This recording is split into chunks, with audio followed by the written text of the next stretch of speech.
mum of 4, and as an early childhood educator, when Steve used to cut down all of our branches from around our house, I would just see so much potential in all these amazing bits of wood that Steve would want to turn into firewood. Yeah, I used to go and steal all his branches and his tools. Yeah, come Christmas time I bought her a scroll saw, and a little bit sorry I did sometimes. It's just grown from there. When Steve gave me the scroll saw, it just kind of sparked a little bit of something extra in me, and I think that is because my dad was a wooden toy maker when I was little, so there must just be something running in my genes. And all of a sudden I just had all these ideas. I had no idea what I was doing, and it's all just been a learning process from the start. Yeah, I love watching it flourish and make things, and she just loves it. So it started as a hobby, and then I jumped on Instagram and started a page, and that's really what catapulted us to now employing 5 people and selling to 7, 8 different countries around the world now. So it's taken us by surprise at how fast it's grown, but it's exciting, super exciting, and really rewarding.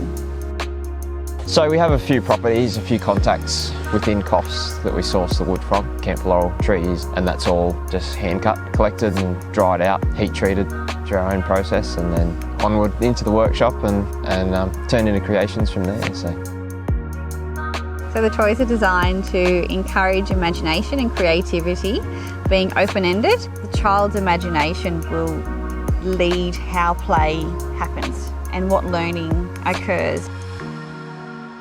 Out of everything I've made, the tree people would be my favourite. They're special and they're unique, and they've got their own character, and you can't help but love them when you look at them. You know, I've got no idea how many I've made, but every single one is totally different, and each one has their own, little character to them.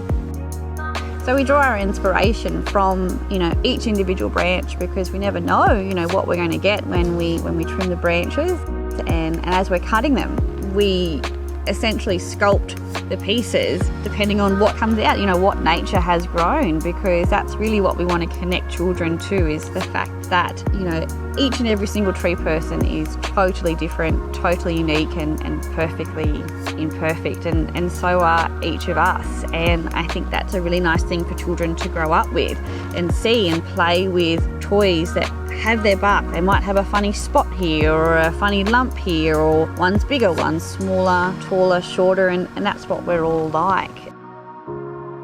So our company aims to be as sustainable as possible, which is why we use all recycled cardboard boxes and biodegradable packaging, so that we'll just leave as close to zero footprint on our earth as we possibly can. I'm really lucky that somehow I've been able to, create this company that allows me to explore my creativity and, play with wood and tools and whatnot. And as a mum, I can bring my kids to work with me, and they really get behind what we're doing. And I get to work alongside Steve. Yeah, your mum. And mums, and ultimately, it's just all about letting the kids play with toys.